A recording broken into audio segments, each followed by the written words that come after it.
Welcome to In Deep. I'm Angie Coiro. We libs and lefties can be way too gloomy, can't we? But once in a while, you gotta stop the big fights and savor the wins. Like this week, when enough angry women forced the Virginia governor to back off his brilliant transvaginal ultrasound plan. Let's do look at some wins this hour, like the Keystone Pipeline, Don't Ask, Don't Tell, and pick out the wisdom to help us in fights to come. That's our topic this hour on In Deep.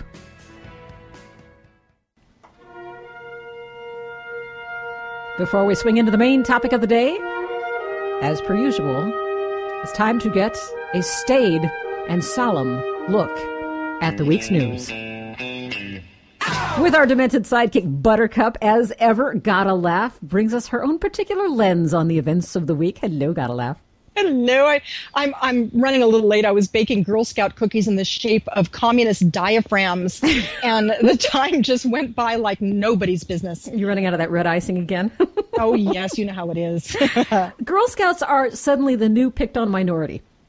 It's bizarro. I mean, really, Indiana State Rep Bob Morris has refused to vote for a resolution that celebrates the 100th anniversary of the Girl Scouts because he claims that he was talking to some well-informed constituents, and he claimed that they did a small amount of web research, and he claims that Girl Scouts are a tactical arm of Planned Parenthood that encourages homosexual lifestyles. Oh, my. Can you say whack job?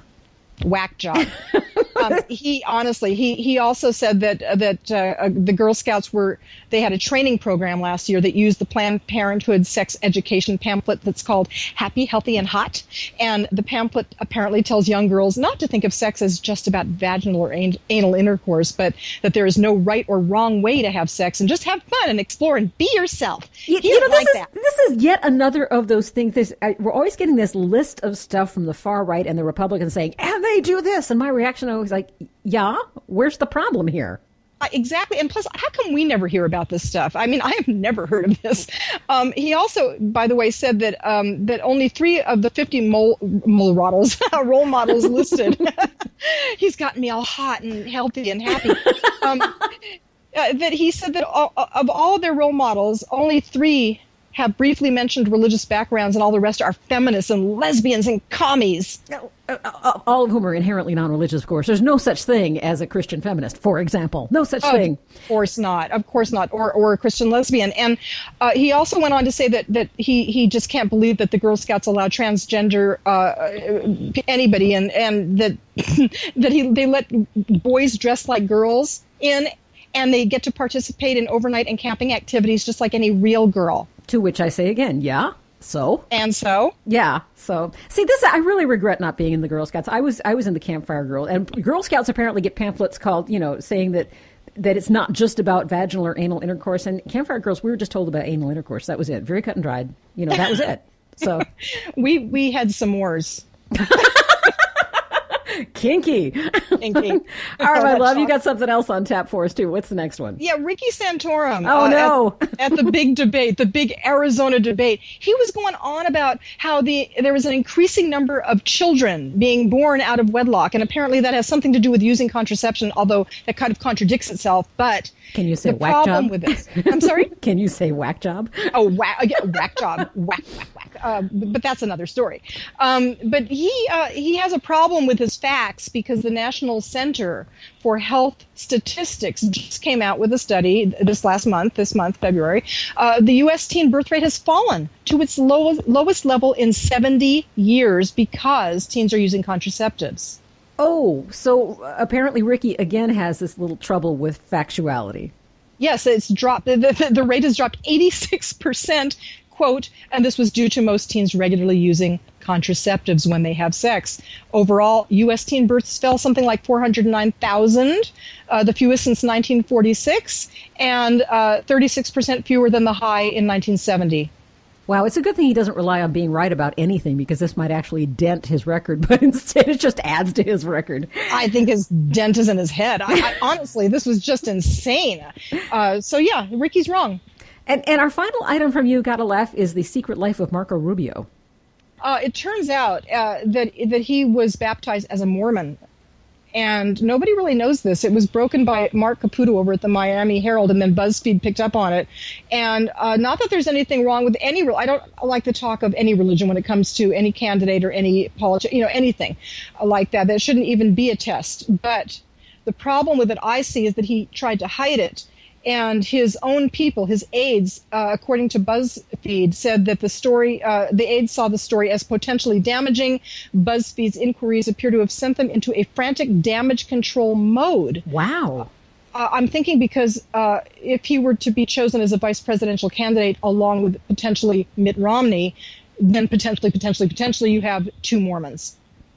And bang goes that ticket, whether right or wrong, as you say. I mean, right. That should not be the litmus test, but there Not goes. Oh, I guess you can't say bang goes that ticket when you're talking about Republicans, can you?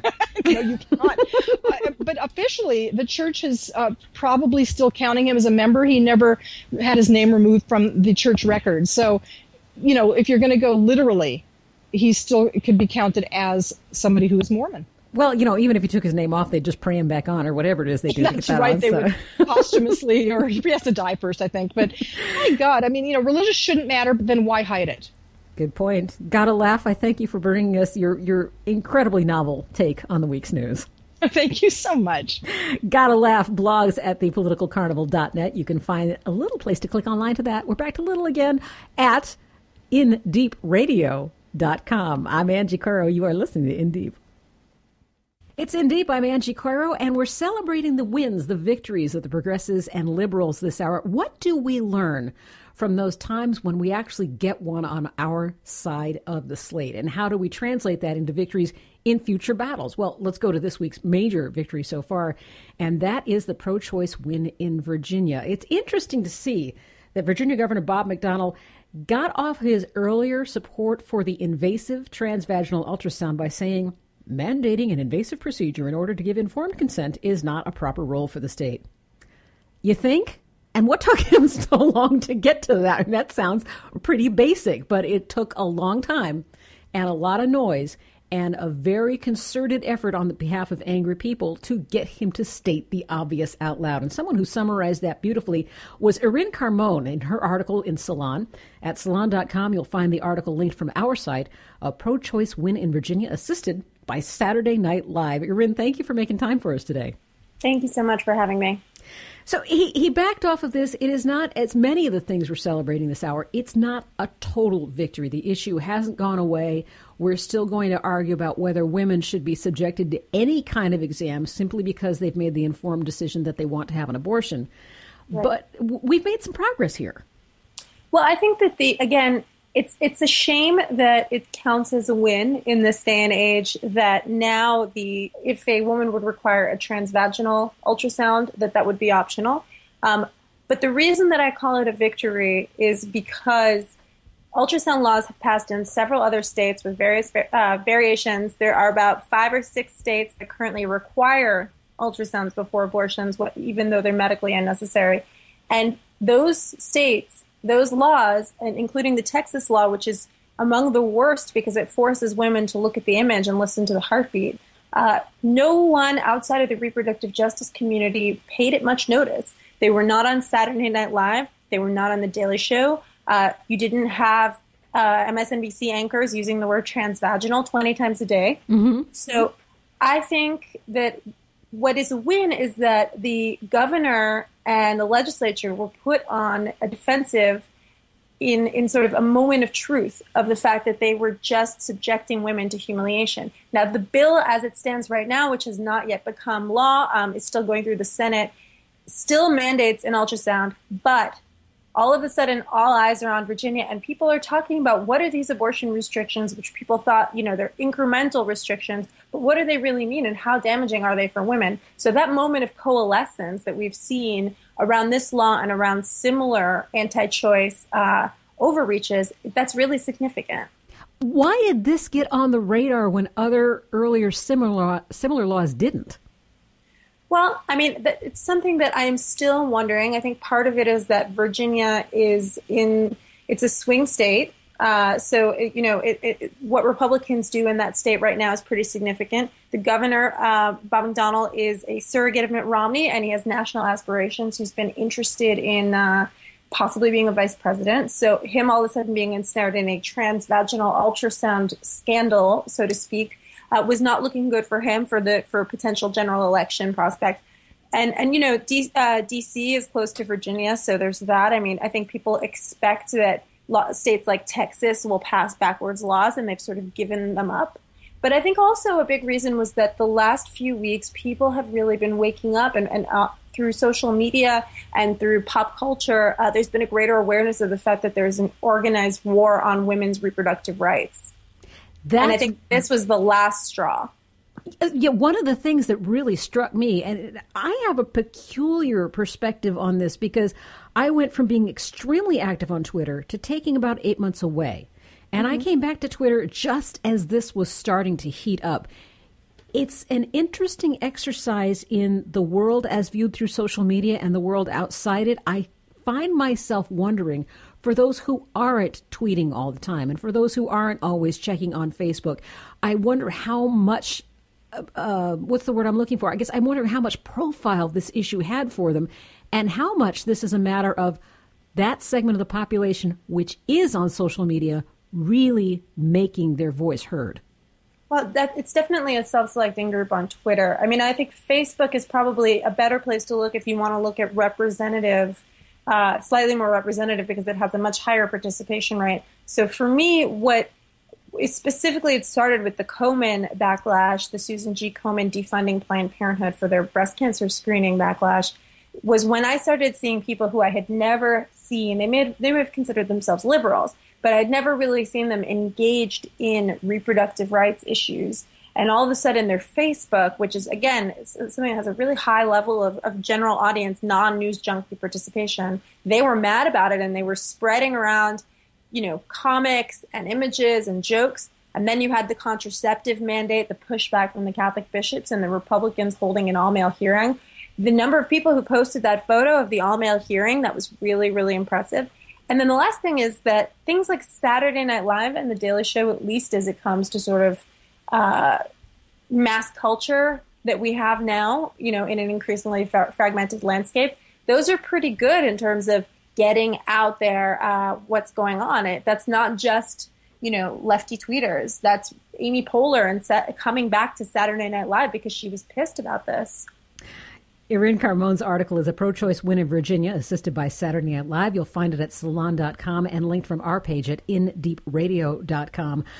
One of the turns of phrase that I absolutely loved in your article is Gizmodo, not usually up in this sort of lady business, announcing, here's the dildonic device women seeking an abortion in Virginia. There's a slip.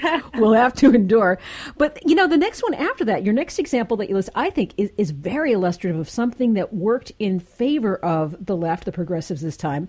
Said Meghan McCain to Rachel Maddow, I'm pro-life, I'm not pro-vaginal probing.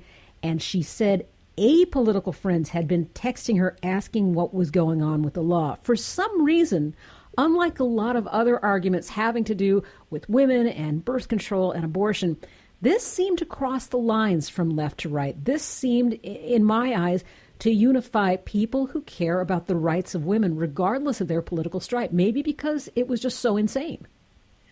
What's crazy is that it's not out of the ordinary. I mean, women in Texas already have to get vaginally penetrated, whether they were raped or not, in order to get an abortion if it's early enough. So what's extraordinary about it is not that this law in particular is unusual, even though there's been an unprecedented onslaught and the general thrust of the laws have been really, really retrograde. But what's incredible about it is the way that pro-choice activists managed to frame things. And that is what got through to the Meghan McCains of the world, because the first two scandals that I referred to, those were sort of consensus issues, so to speak. Birth control access, with birth control is universally used pretty much, and breast cancer screenings for low-income women. But abortion restrictions, generally, Americans are very ambivalent. They say that they're pro-choice more or less in majorities, but they are in favor of making abortions harder to get. So what happens is that, and that's partly because they may have this image in their mind that women are just getting abortions for quote unquote convenience, and that it's okay to have an abortion, but you have to make it really, really hard. So when you all of a sudden say, no, but this is what an abortion restriction actually means, it actually means a transvaginal ultrasound, and that word suddenly conjures up very specific images, then, I mean, it's completely inconsistent to say I'm pro-life, but I'm against women being transvaginally, to have a transvaginal ultrasound, because, if she wants to ban abortion, restrictions are restrictions. But what happened is that pro-choicers took control of the story, and they said this is state-sanctioned rape.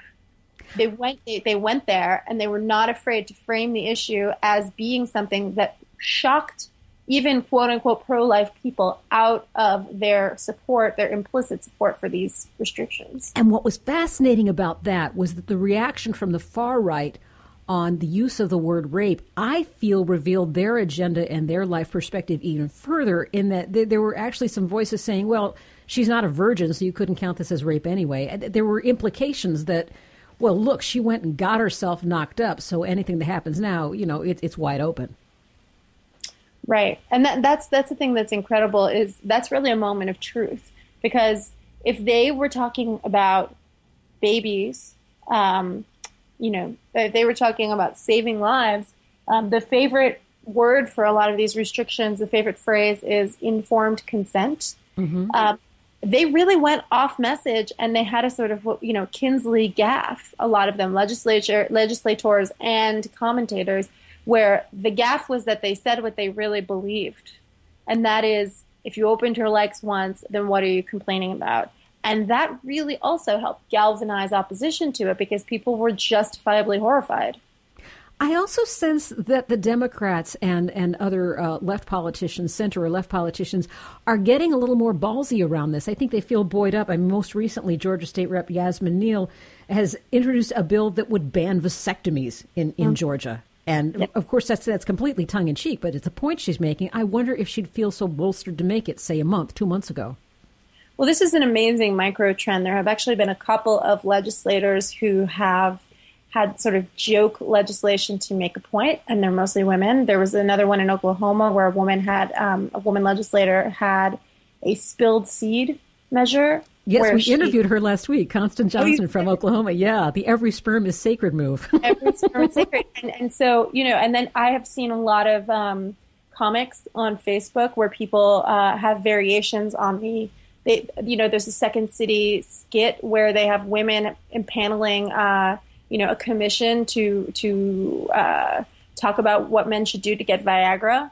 There have been, different kind of guerrilla, sarcastic expressions of rage that point out the fact that we have mostly men getting together and figuring out how to limit women's reproductive rights. And that's an image that's not going to fade very quickly.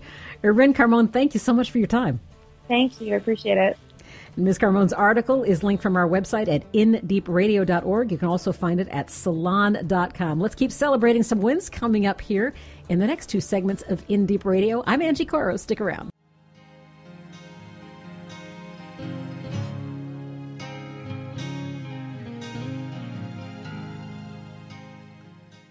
It's nice to take time to celebrate, isn't it? Once in a while, you can't always knit your brow and talk about everything that's wrong with the world. And that's what we're doing on this hour of In Deep. I'm Angie Coiro. Thanks for coming back for this segment. And we're looking at victories large and small that liberals, lefts, progressives, all of us on, this side, can celebrate, even if just for a moment. And we've seen some of those incremental gains, the finish line not yet in sight, but some of those gains on our side where the Keystone XL pipeline is concerned. So let's look at how that battle has been fought and see what we need to anticipate in the future for that, what lessons we can apply from the past to that future. And Duncan Meisel joins us from 350.org, one of the groups that's been instrumental in that fight. Duncan, welcome to the show. Thanks for having me, Angie. I'm glad to have you. And I know that the Keystone Pipeline, even as shown in a very recent Pew Research poll, isn't very high on people's radar. The average person doesn't know a lot about it. But I became aware of it very slowly. You could just see the temperature raising a bit at a time with each protest. And it was when significant celebrities started getting involved and being willing to get arrested that it looks like more of the mainstream media started paying attention. So is that perhaps one of the lessons, that it doesn't hurt to have a little, celebrity glow to your protests?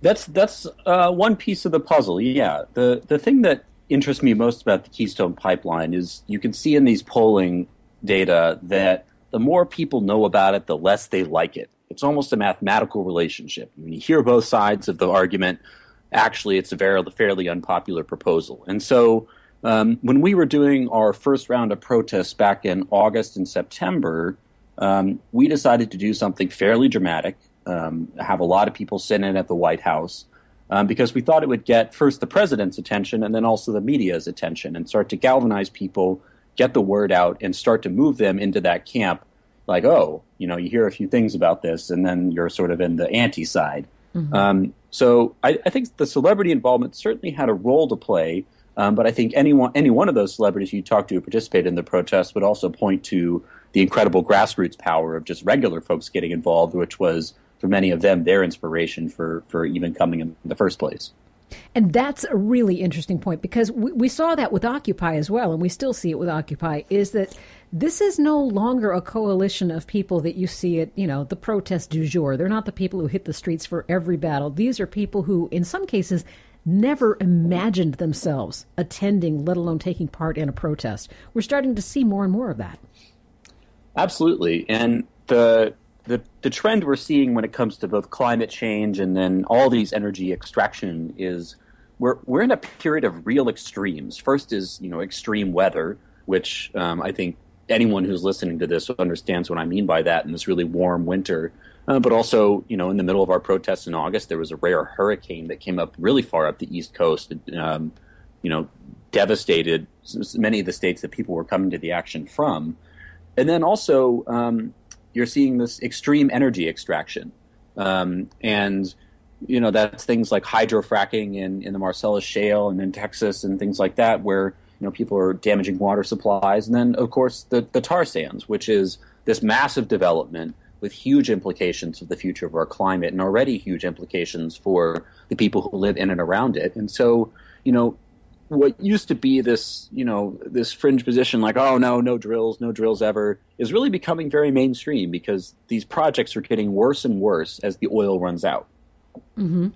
Well, one of the arguments is, and this is being argued on both sides, the Keystone XL pipeline, the extension to the already extant Keystone pipeline, will it will lower gas prices. And that's one part of the argument that really seizes people's ears. They can understand political things to a certain extent, but gas money out of their pocket at the pump, that they understand.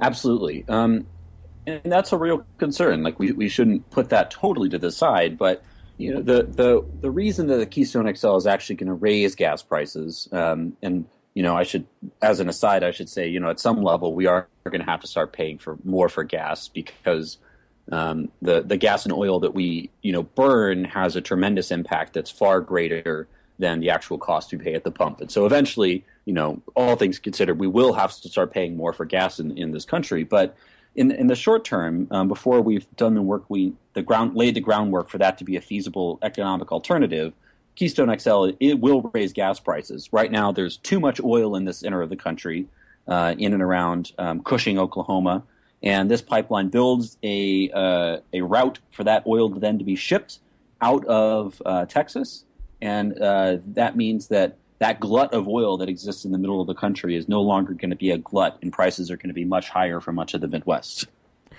Talking to Duncan Meisel of 350.org about the Keystone XL pipeline, the victories, as the pipeline is still being considered by Congress, by the president, and by the American people. But bit by bit, we've seen some very persuasive moves along the way. For example, Duncan, the actual route of the pipeline did successfully get moved out of some very, very fragile areas. That's right. So the original route for the Keystone Pipeline was meant to go across in Nebraska, it goes across many very sensitive ecosystems, and we should not leave that out of the picture here. But in particular in Nebraska, it crosses two critical ecosystems, or geological features, I should say. One is the Nebraska Sandhills, which is where a lot of the farming and ranching in Nebraska happens. And it's called the Sandhills because it's a sort of dune-like geographical feature with a very thin level of topsoil that, once you rip up that topsoil, remove the grass, it instantly turns into the desert pretty much. So the development associated with the pipeline was going to rip up that critical grassland, and then there's a very high water table in that area as well. And so putting a big oil pipeline shipping tar sands oil, which has more chemicals, is superheated, is more corrosive, shipping that through essentially a water table that's that you could walk through, is enormously dangerous for an agricultural community. So that was one problem. The other problem is the Ogallala Aquifer, which is one of the largest aquifers in North America, which is under most of the Midwest. And Keystone Pipeline still cuts a pretty broad swath through it, even with the reroute. And so putting a pipeline through the drinking water supply of tens of millions of Americans, a lot of people did not take very well to that. And so the pipeline route is under reconsideration in the state of Nebraska. Even outside of Nebraska, in places like Montana, it's going to cross a lot of rivers that a lot of people rely on for fishing and for agriculture and for drinking water. But at least in Nebraska, the folks there put up a heck of a fight and really put it to their governor and to the representatives in Congress to make sure that route got changed. One of our focuses of this hour, Duncan, is to extract some of the lessons from successful fights. So let's start doing that with tracking what's been done with the Keystone arguments. One of the things that strikes me, any argument about the environment, anytime you try to speak for the earth, you're going to end up speaking against moneyed people who have interests in defying the earth. Let me take an example here. I'm reading from redgreenandblue.org, and this is an article about a woman who serves as the president of the Western States Petroleum Association, but she's also working with the Marine Life Protection Act group in California, oddly enough. And she actually started talking about the issue of fracking, the extraction that you had referred to that damages water, damages the surface, etc. And she very blithely says that hydraulic fracturing has been controversial in other parts of the country, but in California, where it's used to produce oil, not natural gas, it's never been linked to any environmental harm. What do you do when your opponents are bold-faced liars? Well, the best thing that we figured out that we could do with the Keystone fight is you let the people who are already seeing or who are at the front lines of these fights, you put them front and center because they have the most powerful stories and they know the reality of the situation and they're able to speak from the heart. And that's what we found when we connected with folks in Nebraska, in Texas, and then also in Alberta, where the tar sands are based. Those people have absolutely no illusions about what this means, and they have the photographs and they have the stories to prove it. And so we found the more that we were able to connect with people on the front lines, the better case we were able to make against this pipeline. I should add also that we had really great participation from folks along the Gulf Coast, of course, who still are seeing the impacts of the BP oil spill and many other effects of oil development for decades. And they made an extraordinarily strong case for what will happen when this pipeline spills, and we know it will. They talked about the illnesses they see, and they talk about the impact it has on their community. And it's really hard, people are comfortable making these arguments from the sanctity of their keyboard, but it's really hard to make that argument to someone's face. And we found that those personal stories really drove the energy when it came to making our argument. Do those personal stories help, too, with the people who have been taught that environmentalists are necessarily tree huggers, leftists, environmental terrorists? I mean, because there is a lot of that politically polarizing rhetoric around the people who work to save the environment.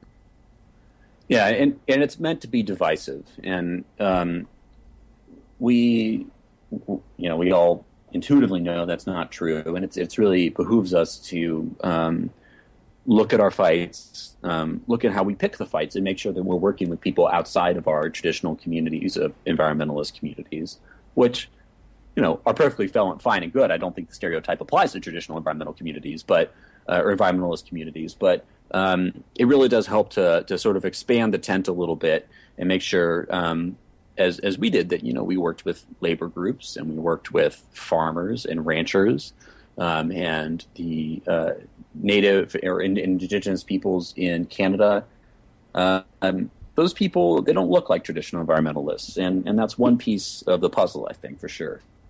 It's an echo to me of what we saw with the fight for marriage equality, where some of the commercials that ran here during the Prop 8 fight in California showed just plain people. You know, they weren't the scary queers. They weren't the people who were out to indoctrinate your child. They were, you know, mom at home with their kids trying to get the food on the table, trying to get ready for work the next day. They're just people. And I can see the parallels with what you're talking about there.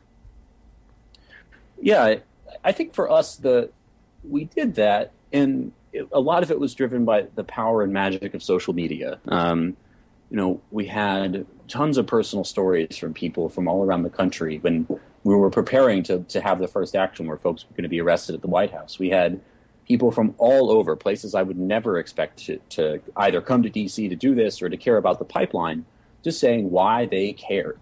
And so the people's media that we have, alternative ways of getting the word out, is a critical piece of this. And, you know, I should say also that, you know, it's not just a process of like saying, well, look, we have some ranchers. That means we're like regular people like you. It's like those ranchers and the people who are outside of our normal activist communities. I think we have to work to educate ourselves and educate ourselves together so that those people understand the position that we're coming from as environmentalists and understanding the real risks that things like the pipeline pose for our climate. And the most beautiful parts of the actions and fighting this pipeline was when the people who had been fighting TransCanada, the pipeline company, from day one, when they were trying to sneak onto their land and, you know, start to use eminent domain, those people saying, this fight opened my eyes. I now know that we can't allow the tar sands to go forward. You know, this started as a not in my backyard type of thing, but now I know, and I stand with these people, not just because we have, you know, some sort of incidental alliance around this pipeline, but because we're really, like, we have to fight together. It's critical to the survival of all of us. So I think there's a great sense of community that can come out of broadening that tent as well.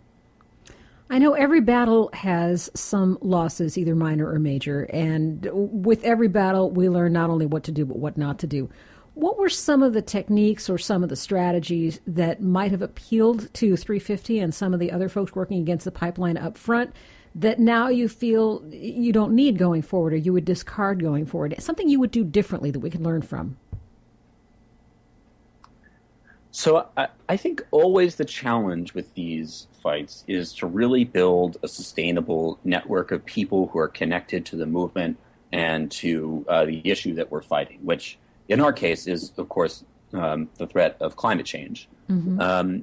So I think as much as possible, the thing that I don't think we can ever do well enough is get people in the movement excited and continued organizing. Which there's a couple people who are kind of leading the charge and helping coordinate things, but as much as possible, those people need developing new leaders, new community organizations that can help make our movement bigger. And so as much as possible, I think, you know, we can never do this well enough. And, you know, there are things I would definitely, looking back, say, oh, I wish that I had done that and this and there, but it's just continue to build the big community that we need to eventually stop the climate crisis. That's something I haven't heard from our other participants yet, and that is that even as you're fighting the fight that's in front of your face right now, you need to be developing the leaders for the next generation at the same time. Totally. And you know, there were important ways that, you know, dear friends of mine now who I'm very happy to know and work with, who I met because of this and who I think are now part of the struggle. But, you know, there's always room for more in a fight as big as this one. So the more we can keep getting bigger, the better, I think. So what's next in the Keystone fight? So what we're looking at right now is the president has rejected the permit for the pipeline. And so there are two scenarios in which the pipeline could potentially be built moving forward. The first is that they reapply. They simply submit a new permit with a new route, et cetera. And the process starts over again. The State Department says, well, is this in the national interest? I don't know. And then eventually President Obama or some potentially person who succeeds President Obama says, yes, let's have a pipeline. And so there's one scenario under which we just go back and we have to fight this fight through the same structure that we did before, where this is on the president's plate and we need the president to say no. The other scenario, the thing that's more pressing, I think, is a scenario in which Congress forces the president to build the pipeline. And so they're trying to do that with some somewhat unprecedented legal tools that they may or may not actually have the authority to use, and they're going to slug it out in the courts if they move forward on this front, where the Congress says, you have an obligation to build this pipeline. We say it's in the national interest. Build it. And, they can do that through different means, and they could change the agency that's responsible for it to virtually guaranteed it's going to be passed. But what we're looking at right now, at least, ever since the president said no to the pipeline, is all the folks who take all the money from the oil industry who live in Congress are doing their darndest to actually get this thing built through alternative means. And so we've had to slug it out with them in Congress. And last week we had 800,000 messages sent to the president. And I think their movement's going to keep growing and becoming more powerful. And we're happy to even have this fight because I think it's one we can win. Duncan Meisel, thank you so much. I really appreciate your time. Thank you.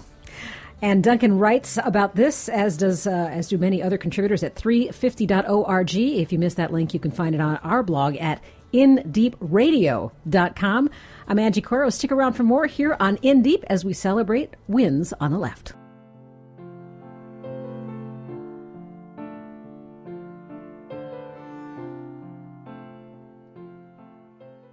Welcome back to In Deep. I'm Angie Coiro. We're celebrating the victories of the left this hour and kind of parsing through them to see what sort of lessons we can carry on into the future.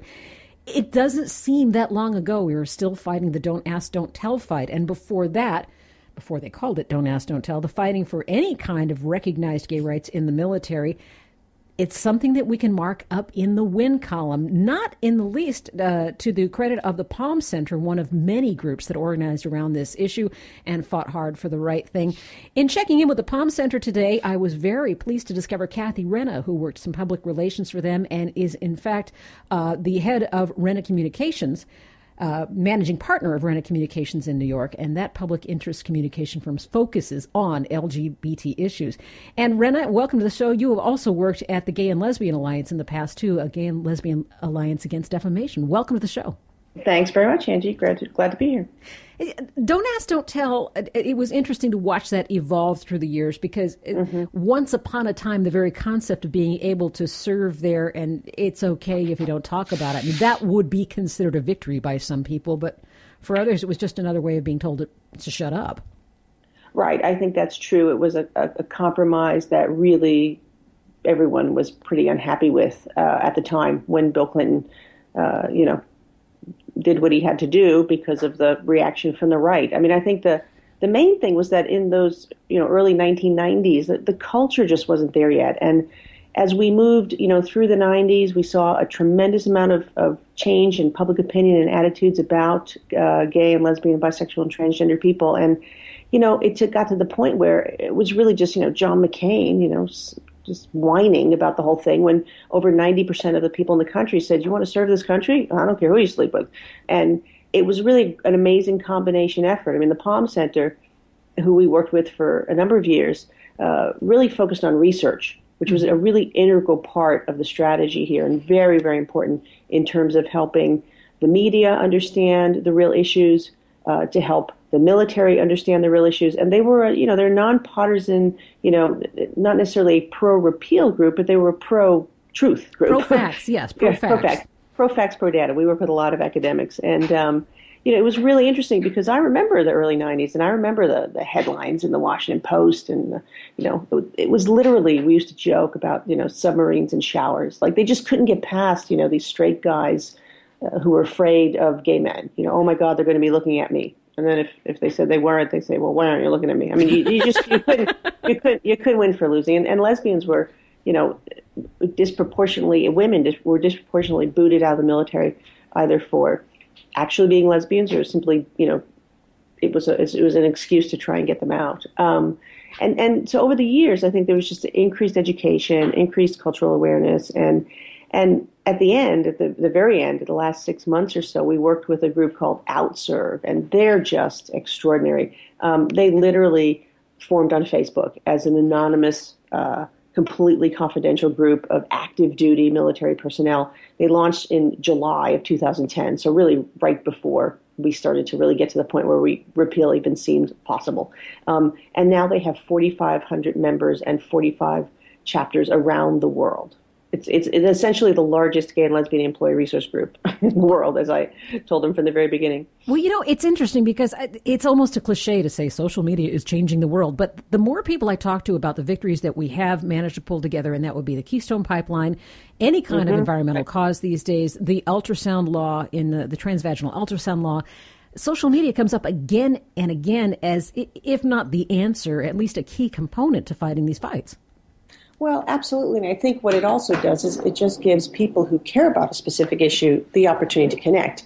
There's no way that active duty military around the world would have ever been able to connect. I mean, it was all, you had to hide, you had to keep secrets. And all of a sudden there was this venue, Facebook, where people could not only connect, they could share their stories. And when the time came, I mean, it was just this tremendous release and celebration. And now you've got this organization that is, they put out the most recent version of their magazine, which is called OutServe Magazine. It's actually on site, on bases around the world. They put something called the Faces of Courage, 101 people who were willing to put their face and their story out there as repeal, was being implemented. And it was just extraordinary to see the diversity, to see, the folks who had been serving for years, the folks who had just enlisted, and just, the commonality of the fact that they want to serve this country, but they don't want to, they're taught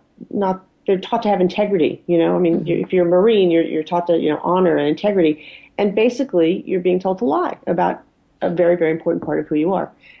So, I think in a way it's so interesting that, from the point of view of someone who is a very progressive person, to have the military be our first, really big victory is kind of ironic, because when you think about it, the military and war is not necessarily an issue that the progressives want to, are rallying behind.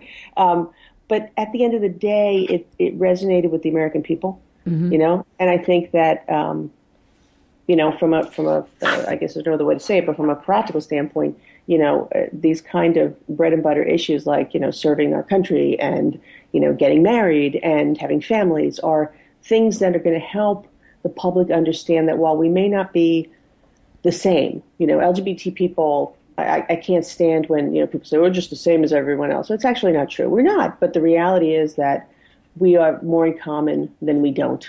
Yeah, and I think basic humanity. This issue, well, basic humanity, and a lot of us, we all want the same things. I have a kid, I have a wife, I have a mortgage. We all do. We get up and we, put our pants on one leg at a time, if we wear pants, and but that's really, I think, one of the reasons why hate crimes, and don't ask, don't tell repeal kind of were kind of front and center and prioritized. Let's put it that way. Cathy Renna is managing partner of Renna Communications. That group specializes in LGBT issues. And we're talking about the victories of Don't Ask, Don't Tell, and carrying some of those lessons through into the future as we use this hour to celebrate victories on the progressive side. Cathy, let's talk about looking back and then looking forward. We start with looking back, and there was, of course, the fight to integrate the military in terms of letting black people serve next to white people and letting all kinds of different races serve together. What were the lessons that, in retrospect, actually did apply? What usable technique or strategies came out of that? Well, I think it's always hard to make direct comparisons between things like, race and sexual orientation and gender identity, or even, sex and gender when they integrated women into the military. But the reality is that we did learn lessons, and what we learned is that the anti-gay folks were using the same kind of sad, pathetic, non-data-based excuses that the racists were using. It's like, it's going to hurt military cohesion. These same arguments came up constantly. And so that's why the Palm Center was founded, because they knew that they needed a credible academic, source to come out and say, look, No, we've actually done the research. We've studied what's happened in other countries. We've studied, what we can based on the information that we have from the military here in the U.S. And the truth is in the numbers. This does not affect unit cohesion. This does not affect morale unless you let it. Unless you let it. And I think the same thing, can be said for when they integrated women. The same thing, of course, for when they integrated African American people in the military. And I mean, now you can't say there's no racism in the military. You certainly can't say there's no sexism, and you can't say there's no homophobia. But the reality is that the institution does not tolerate it. That there is a recourse within the institution for those who are mistreated because of who they are, and who are, if they're doing their job well, should not be treated differently simply because of their race, their gender, or their sexual orientation. What didn't work in the fight to integrate the military? What did in retrospect, if you can say, boy, that was a waste of time that we even tried to do that, or some element of the fight, some tactic or strategy that just in retrospect really didn't help you? It's hard to, it's so insider baseball, but I mean, I think that there were challenges between some of the organizations that were working for repeal, which, that happens with everything. I mean, we're progressives. We're not, that's the thing that's wonderful about being progressive. And it's one of the most infuriating things is that, we don't all walk in lockstep like the other side.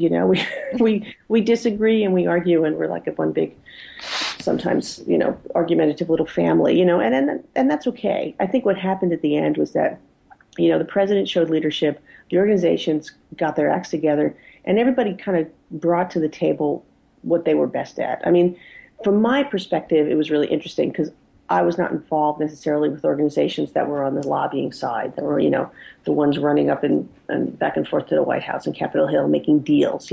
I was working for academics, and I was frankly working for the people whose lives were deeply affected by this. I mean, the idea of having the media talk to people who were currently active duty, like in Afghanistan, sneaking away to email, with a private email, to interact with a reporter.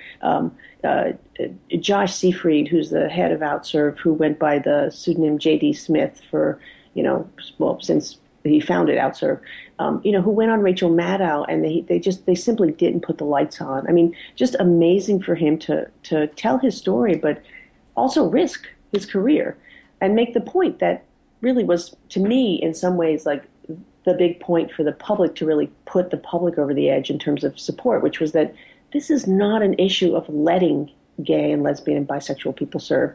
This is an issue of letting those who are currently serving be honest about who they are, and not have to deal with the stress of living a lie or live in fear of being blackmailed or being kicked out or, someone finding, some excuse and or not being able to put their partner down as the person to contact if they get killed while they're in Afghanistan. I mean, that's the kind of thing that made, even people who may not be totally with us on everything on LGBT issues say, well, that's just ridiculous. That's just not fair. I mean, finding the common ground, finding where. That's right. That's right. Imagine not being able to notify your husband or wife or sister or brother or mother, whoever you want designated, to be the person that is your family, to be notified if something happens to you while you're overseas. What the parallels that in the military that really don't extend to the fight about integrating the military racially, or for that matter, the marriage equality fight. The one thing that was unique about fighting for the military was to acknowledge what already was. And I remember even talking to my dad, who served in World War II. And he said, of course, these guys, as Dad would say, these guys, right. Of course, they were in the military. They were right there, it was no problem. And that was what we heard over and over and over again from people. I mean, one of the really interesting things was we worked with an organization called SAGE, which is a group for LGBT seniors. And so we went to them and we found a number of people who were World War II veterans and who were Korean War veterans and who talked about what it was like then. And these guys looked like everybody's grandfather, And so they said, geez, we've been serving in the military for, you want to go back to Alexander the Great, for like thousands of years, right? And so So what is the issue? Like, what really is the issue here? And the issue is homophobia. It just became very obvious that it was about a small group of men that either were John McCain or looked just like him, that just had this irrational fear and prejudice. And that's, like, it comes down to that. Most people are going to say this is just stupid, especially at a time when, frankly, we don't have a draft. We're an all-volunteer force. If somebody's willing to serve, let them serve, Yeah, yeah. Well, you touched on to something that brings me right into, where we're going to have to conclude shortly, and I wanted to make sure we got to this before we do, and that is what's in store now for the marriage equality debate, and you bring up the word fear. And as I saw here in California with Proposition 8, and as we see in fights throughout the country, even though we're seeing a lot of successes and we have to celebrate those successes, we're still seeing the people who are against it playing on fears. This will destroy the family. This will recruit your children. This, it's all about fear. What did the fight over Don't Ask, Don't Tell teach you about confronting fears? What it taught me is what I've known for 25 years, and which is what I've been adamantly and stubbornly doing for 25 years since I worked at GLAAD and now with the Renna Communications, is that when people tell their stories, their personal stories, this is not about talking points. This is not about, politicking. It's about real people saying, this is who I am. This is what I need and what I deserve as, someone who is, a tax-paying citizen who is, not making any trouble. I want to be able to protect my kid. I want to be able to, if something happens to me, offer the safety net to my partner or spouse of, Social Security. I mean, the marriage issue is interesting because that was sort of a combination of, the right thought they had a real red meat issue with that. And what's happened, as you've seen, is that, especially since the victory in New York, we're just, it's inevitable. We're seeing constant momentum, constant success. I mean, today the Maryland Senate approved, a same-sex marriage bill. The governor's already said he's going to sign it. It's just really incredible to me to see the progress that's happening this fast. And as someone who is, in a committed, we had a wedding, we haven't gotten legally married yet, with my wife, we have a 6-year-old daughter, my father-in-law lives with us, we look like a lot of, more like a lot of families in this country than we don't. And what I think about the other side, the anti-gay folks, I think all they have left is fear. Mm-hmm. That's all they have left.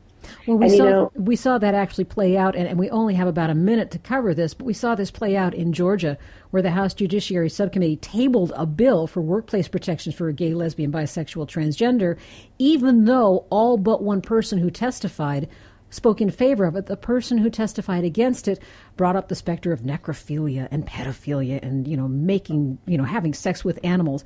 That's fear-based. Can we assume that at some point that's going to go away?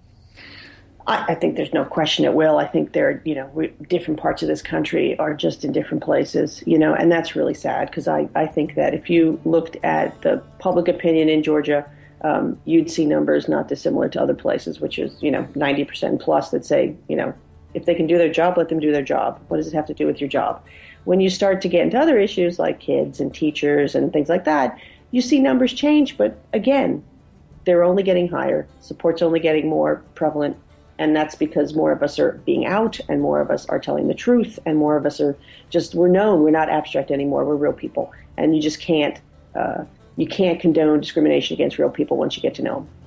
Cathy Renna, it's been a real pleasure. Thank you so much. Absolutely. Anytime. Thank you so much, Angie. Cathy Renna is managing partner of Renna Communications in New York. That public interest communication firm focuses on LGBT issues, and she's also worked for GLAAD. Thanks for tuning in for another hour of In Deep. You can find our web extras exclusively at indeepradio.com. The show's executive producer is Gordon Whiting. Matt Fidler does our engineering. Our theme music is by Big Troubles, and David Gans provides our closing music. Thanks to Peter James Callahan at We Act Radio in Washington and to Hal Ginsberg at KRXA in Monterey. And we're back next week to once again go In Deep. I'm Angie Coiro.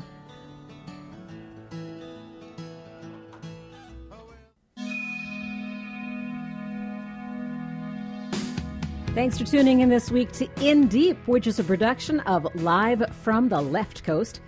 You can get more information on the show and our company at lftlc.com. Live from the Left Coast. While you're there, you can become a member and support our work. We have a separate website for the show that is indeep.org. If you have any questions or feedback, there's a contact button right there, indeep.org. We are developing a recurring series on mental health issues in our country, especially in this economy. And you're a big part of that. We'd like your topic suggestions, your stories, and your questions. Send them in via our website, the contact button at indeep.org. Join us again this time next week for 2 more hours of in-depth conversation. I'm Angie Coiro. Thanks, and we will see you then.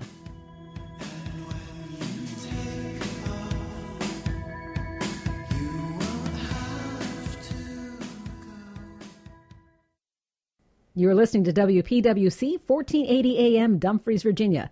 We Act Radio, home of Washington's progressive working community.